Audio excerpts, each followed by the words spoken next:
Halo semua, perkenalkan nama saya Kevin Lukran Mendolok. Weh, Kam. Iya, kalian yang lagi nonton, tahu nggak sih apa itu neonatal atau neonatus? Pengertian masa neonatal atau neonatus adalah masa sejak lahir sampai dengan 4 minggu atau 28 hari sesudah kelahiran. Masa neonatal sendiri dapat dibedakan lagi menjadi neonatal dini 0 sampai 7 hari dan neonatal lanjut 8 sampai 28 hari. Tapi kalian tahu nggak sih kalau bayi baru lahir juga bisa dapat beberapa masalah kesehatan loh. Contohnya yang akan dibahas pada video berikut ini yaitu hipoglikemia. Hipoglikemia sendiri adalah kondisi kadar glukosa darah rendah pada bayi baru lahir. WHO dan AAP belum memiliki konsensus tunggal terkait ambang batas kadar glukosa darah.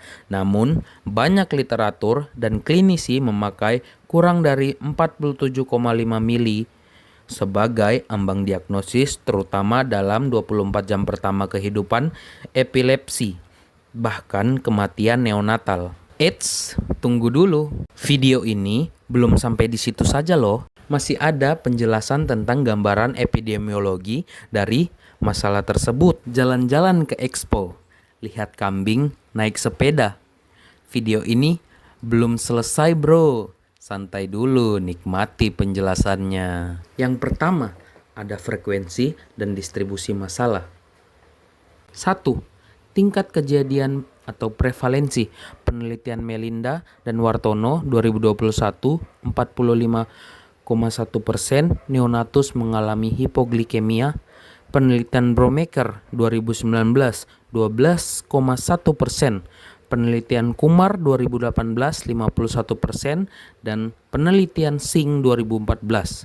Perbedaan angka ini sangat dipengaruhi oleh definisi kadar glukosa yang digunakan dan waktu pengukuran. Misalnya, beberapa studi mengukur pada jam pertama, lainnya pada 24 jam, dan masing-masing menggunakan cut-off berbeda. 2. Distribusi berdasarkan berat badan lahir dari studi Melinda dan Wartono. BBLR kurang dari 2.500 gram sama dengan 87,5% mengalami hipoglikemia. BBL normal 2.500 sampai kurang dari 3.800 gram sama dengan 19,5%. BBL lebih dari 3.800 gram sama dengan 71,4%. Artinya, bayi dengan BBL ekstrim terlalu rendah atau terlalu tinggi lebih berisiko mengalami hipoglikemia. 3. Distribusi berdasarkan jenis kelamin dalam studi yang sama. Laki-laki 33 bayi, 46,4%. Perempuan 38 bayi, 53,5%. Namun, tidak disebut perbedaan signifikan antara jenis kelamin dan resiko hipoglikemia. 4. Distribusi berdasarkan waktu.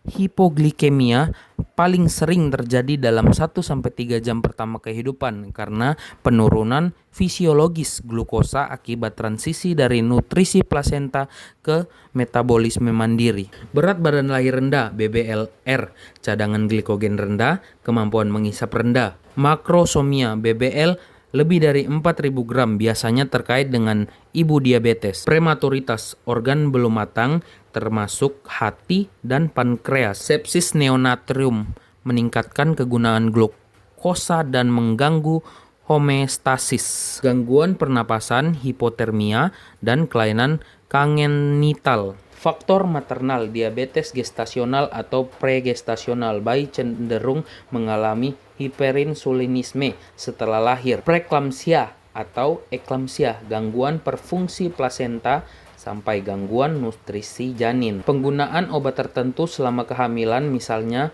beta blocker atau insulin. Nutrisi ibu buruk atau anemia kronis sampai gangguan pertumbuhan janin intrateria. C. Faktor lingkungan, keterlambatan inisiasi menyusui dini, tidak tersedia NICU atau pemantauan glukosa di fasilitas kesehatan tingkat pertama, tidak adanya screening sistematis pada bayi risiko tinggi. Yang ketiga, distribusi. A. Distribusi berdasarkan orang. Hipoglikemia paling sering terjadi pada bayi yang memiliki berat badan lahir tidak normal, baik terlalu rendah maupun terlalu tinggi. Bayi dengan berat badan lahir BBLR kurang dari 2.500 gram memiliki resiko tertinggi dalam penelitian Melinda dan Wartono. 87,5% bayi BBLR mengalami hipoglikemia. Bayi makrosomik lebih dari 3.800 gram memiliki resiko tinggi sebanyak 71,4% mengalami hipoglikemia. Sementara itu, bayi dengan berat badan normal 2.500 sampai kurang dari 3.800 gram jauh lebih kecil, resikonya hanya 19,5%. B. Distribusi berdasarkan tempat. Kejadian hipoglikemia neonatal bisa lebih tinggi di fasilitas kesehatan yang tidak memiliki kemampuan monitoring glukosa seperti puskesmas atau klinik tanpa NICU. Data prevalensi yang tinggi seperti di RSAL Motor Harjo menunjukkan pentingnya deteksi dini di rumah sakit dengan fasilitas kesehatan lengkap. Daerah dengan keterbatasan alat dan tenaga medis memungkinkan besar mengalami underreporting atau keterlambatan diagnosis. C. Distribusi waktu. Waktu paling kritis adalah 1-3 jam pertama kehidupan ketika bayi mengalami transisi metabolik dari ketergantungan glukosa plasenta ke sumber energi sendiri. Jika tidak ada asupan yang adekuat seperti ASI, kadar glukosa bisa turun drastis. Hipoglikemia juga bisa terjadi kembali dalam 48-72 jam jika nutrisi tidak mencukupi atau ada kondisi medis penyerta seperti infeksi. Yang keempat, agen atau penyebab. Meskipun bukan penyakit infeksi, secara konsep epidemiologi, agen bisa diartikan sebagai defisiensi glukosa daerah akibat ketidakseimbangan antara kebutuhan dan suplai glukosa. Hiperinsulinisme bisa karena DM maternal, gangguan metabolisme glukosa, defisiensi glukogen, kelainan metabolik bawaan, jarang tapi serius. Yang kelima, dampak kesehatan.